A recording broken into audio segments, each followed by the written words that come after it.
Voici comment fonctionne la révision d'un rôle d'évaluation foncière.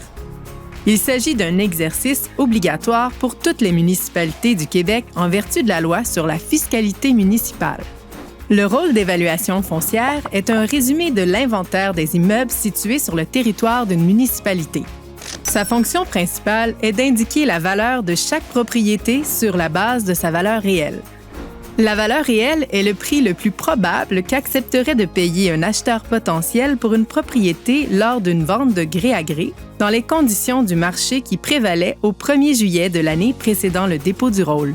Cela veut dire que le rôle 2027, 2028 et 2029 représente la valeur réelle des propriétés au 1er juillet 2025. La loi oblige les municipalités à se doter d'un évaluateur agréé qui réalise son travail de façon impartiale et indépendante. Son rôle est de bien analyser le marché afin que les nouvelles valeurs calculées représentent la moyenne des prix auxquels les propriétés auraient pu être vendues à la date de référence.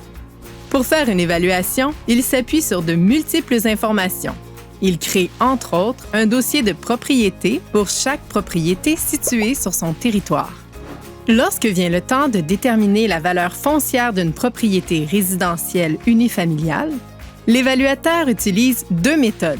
La méthode de comparaison, qui consiste à comparer les ventes de résidences semblables dans un même voisinage tout en considérant les particularités de chaque propriété. La méthode du coût, qui consiste à calculer ce qu'il en coûterait aujourd'hui pour construire une propriété similaire en tenant compte de la dépréciation liée à son âge et en y ajoutant la valeur marchande du terrain.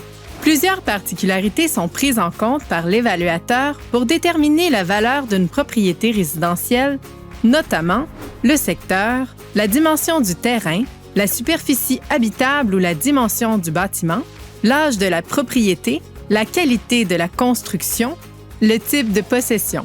Par exemple, la même résidence construite sur un terrain riverain n'aura pas la même valeur que si elle est construite sur un terrain contigu à l'autoroute. Ou encore, un cottage et un bungalow, même s'ils sont érigés sur des terrains voisins identiques, n'auront pas la même valeur.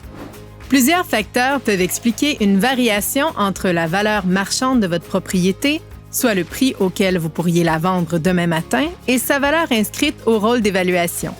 Tout d'abord, le temps.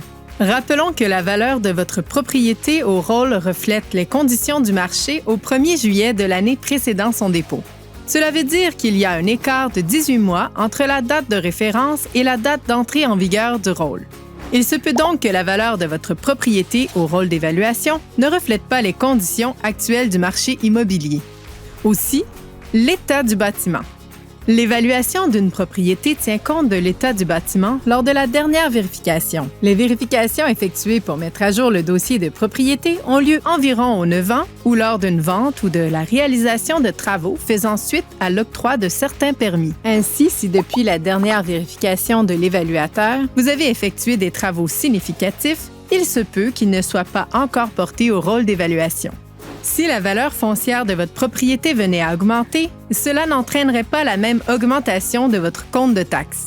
Toutefois, il est vrai que le rôle d'évaluation entre en ligne de compte au moment de déterminer le taux de taxation.